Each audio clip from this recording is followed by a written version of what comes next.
Hi everyone, my name is Joseph, and today I want to discuss a Apple Plus TV show called Mr. Corman.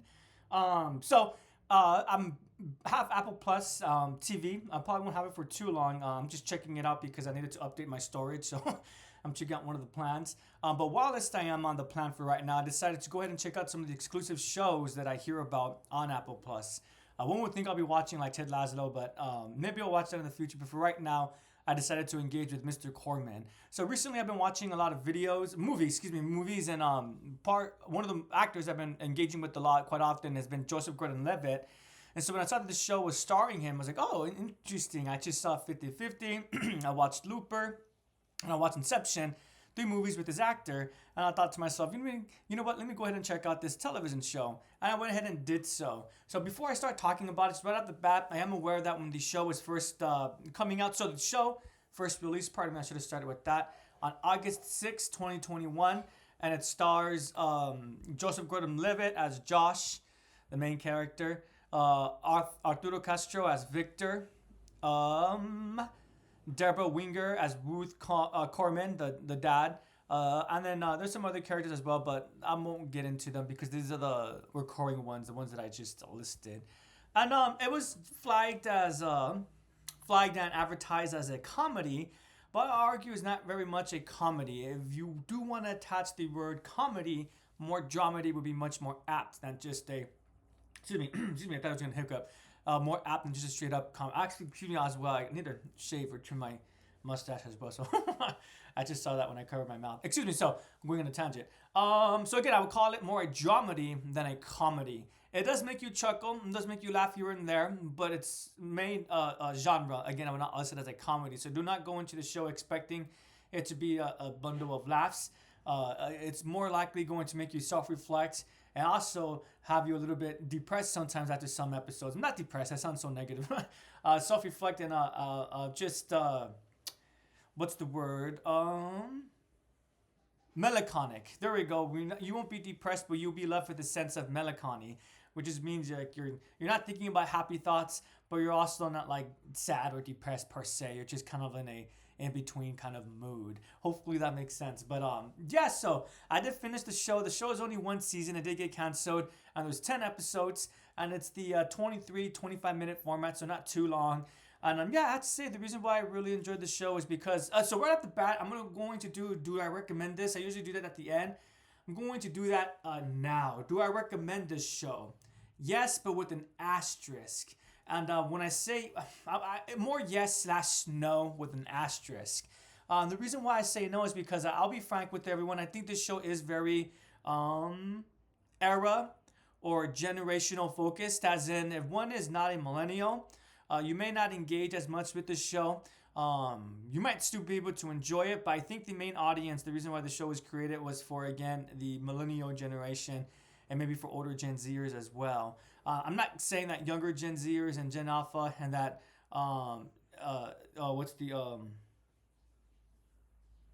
boomers, sorry, boomers and, what's the other one though, X generation. Is it just called Generation X? The one that's always forgotten between boomers and then millennials. Anywho, you know what I'm talking about. I'm not saying that those other generations won't be able to enjoy the show, but for example, for anyone who's older than millennial, you might take some offense at some of the ideas that the show goes with, like for example, nurture versus nature, or just kind of not even that, but just kind of like accountability when it comes to the existence of why one is here. The man that your parent, the parents that your other parent chose to engage with. So I was going to say the man that one's mother chose to be with. I use that example because the show talks about his mom, Josh's mom, in relation to the father. So I don't know, for some that might make catch one off a little bit incorrectly, just because I myself as a millennial actually didn't really agree too much with that plot point. Because it is true, right? We're not being just millennials, but people, us as individuals, we don't have control over who our parents are. But that doesn't change our own individual responsibilities as well. It is unfortunate that sometimes some of us will be privileged enough to have two supporting parents, while other times we might just only have one supportive parent. And but whatever one's background is in regards to that, that doesn't change the fact that we have our own individual decisions and choices that we engage with as well, right? Just hopefully that makes sense. But I do, as I said, I just pointed this out. So the yes, no, because the no aspect is just coming from, again, I believe the show is very purposely made for millennials. And the reason why I say that as well is because I was engaging with the community. And almost every discussion, I would constantly be saying, I felt like this episode was reflective of myself. I felt like I was able to see myself within this episode. And all these people were pointing out that they are millennials and they feel like this show is very speaking specifically to millennials. So I'm just sharing that out there because it seems to be a common consensus. And I think it's important to be aware about. Because I would argue if you're aware why it was created, who the audience is for, that might let you know, oh, well, then it's not for me, right? Like, for example, if the audience is for children and you don't like children movies or children shows, then you're probably not going to watch it, right? So that would be a broad example, but I think a good example. So let me focus on the aspect. So the reason why I would recommend this show is because, as I said, it does leave you thinking quite often and leaves you in a melancholic state. But actually, I don't mind that because I wouldn't say that I was able to see myself within the character, but there were certain situations where a choice that the character does, it reminded me of a choice that I made in the past, or the way that the character engages with their emotions. It reminds me of, oh, that's what I used to do when I was not, when I didn't have the coping skills or coping mechanisms that I had. So, excuse me. I said that kind of funny. So again, I would see elements of myself within certain situations, but I wouldn't say that I saw myself reflected within Josh's character. But yeah, hopefully that makes sense. And the show is very topical as well. It doesn't really cover anything political, but it does cover the pandemic. I think this is the only show actually, well, modern show, because it's not like I really watch modern shows or shows where the modern setting is the context. But this show did handle the pandemic, so there was an episode devoted to the pandemic. And even after that episode, elements of the pandemic remained as well. So I'm neutral about that. I saw a lot of people that were happy to see that because it felt like a lot of media was ignoring the pandemic. I personally, I'm neutral just because, the pandemic happened, it occurred. I won't lie, the main character's response to the pandemic was much more engaging than myself. I did wear a mask. I did social distance myself and everything like that. I didn't go out as often, but I wouldn't say like I was impacted in the same way that the main character Josh was. So again, I was neutral about that. And so again, that's a really good example of what I mean by I would see elements of myself, but I wouldn't say I could relate with the character completely. There's a couple. So while watching the show, and I'm actually happy I saw a comment about this as well, because it means I'm not just the only one who thought this. But when I got to the second episode, I really gave me elements of Atlanta. It made me think about the show Atlanta. So I actually did a review for the most recent season, the series finale. And I did enjoy Atlanta. The first season especially. The fourth season I enjoyed elements here and there. But I'm not going to lie, I'm one of those people who do believe that the show got a little bit too artsy as it continued going forward. A little bit too focused on not even the black experience, but just a little bit too focused on just arts, just being too artsy essentially. I felt like I was enjoying the show when it was having a focus on the black experience, but then when it started becoming too creative, that's when it started losing me. I can't think of any specific example. On the fourth season, for example, I guess maybe it did. Rather than focusing on the black experience, it just became too black themed or black focused. Let me explain what I mean by that. So in the most recent season, season 4, there was one episode where it was like a mockumentary where it was focusing, was it Disney? It was focusing not on Disney, but on someone who was close to Walt Disney. Or was it pretending that Disney was black? I can't. Again, it's been a while, but I can't remember the specific episode. But that episode for me as a viewer, it really didn't do much for me. Even I saw other from black audience members as well, and they kind of stated that they felt like the show was going off the rails a little bit in regards to its messages. Rather than just being a show that was written by a black person, it was becoming a show where, black themes, rather than expressing them or showing what it means to be black, black themes, which is started to be not forced, but started being pushed to the forefront. Hopefully that makes sense. And I'm having a little bit of trouble talking about it because I haven't seen it in a while, and also because I'm trying to be careful because it is a racial topic, right? So hopefully that makes sense. Hopefully one knows I'm not being racist when I say I did not mind watching the show going over the black experience, but when it kind of started preaching, I don't want to say the word preaching, but when it started quote unquote preaching, that's when I kind of felt like, I want to watch a show about black characters. I want to watch a show with characters who happen to be black.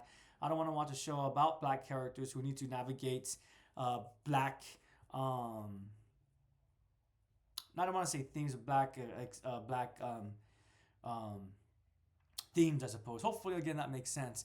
But yeah, this show, it really did remind me of elements of the first season of Atlanta and the episodes of season 4, where the episodes were just character focused rather than focusing on a theme. And that was kind of cool. I did like that a little bit. Unfortunately, the show was canceled. It didn't really have much viewership. So, yeah, that is a little bit unfortunate just because I did would like to have seen how Josh's life would have ended up when if he had some more coping skills, if he realized that maybe he shouldn't be stressing out all the time. But with that being said, the show does have a ending.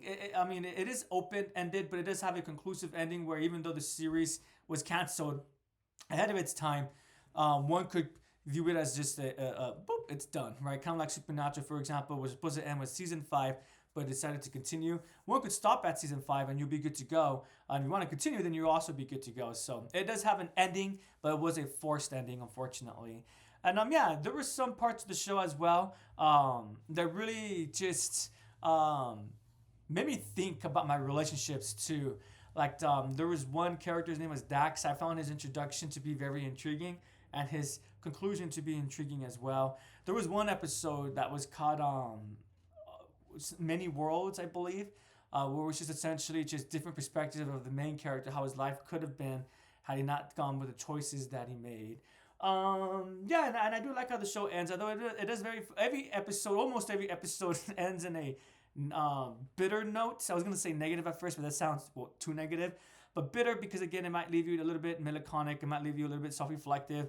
But I'm happy to say that the series finale, it does leave you thinking, but thinking in a positive way because the character, essentially, he finally finishes a project that he was attempting, that he gave up on a long time ago, but now he finally finishes, not for a professional reason, but just for himself, and I thought that was pretty cool. What was also cool as well was how, so Mr. Corman, he engages with music, he's a musician, and throughout all the episodes, he was like fiddling with some stuff. Oh, a really good example, for example, the show literally opens with him beating on his chest while he's taking a shower. So having his chest like act as like a drum of sorts. And there's another episode where he's playing with the flute. But it's just very quick, about 10 to 15 seconds, and the scene continues, the show continues.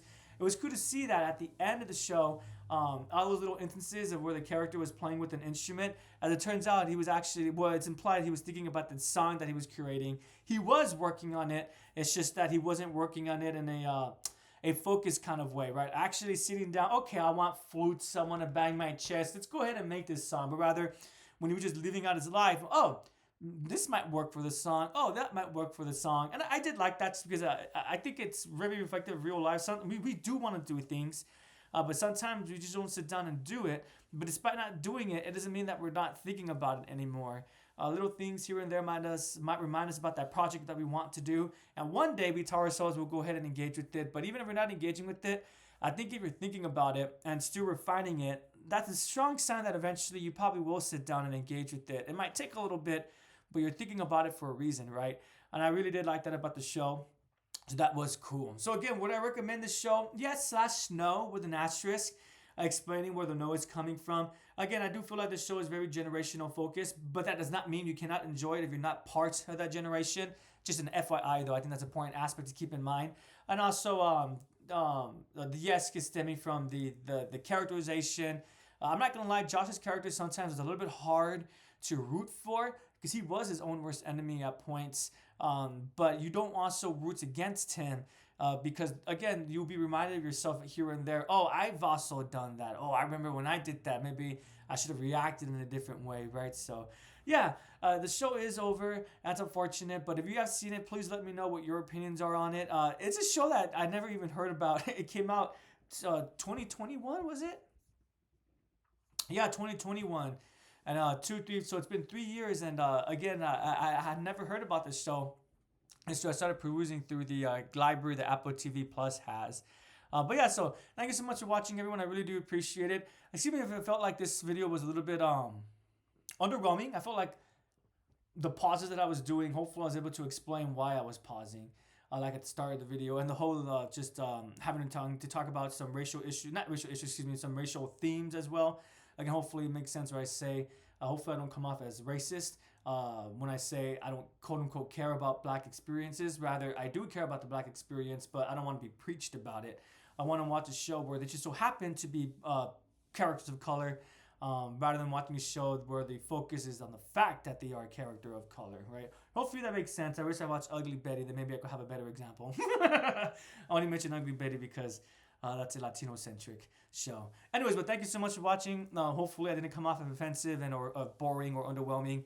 If I did, please let me know, and I'll go ahead and keep that in mind for in the future, because more than likely we'll have to discuss themes like that again in the future, even if it's not quite common, right? But I would like to do better in terms of communicating with people and communicating my ideas with people. Thank you so much for listening. I do appreciate it. Have a great day, everyone, and take care.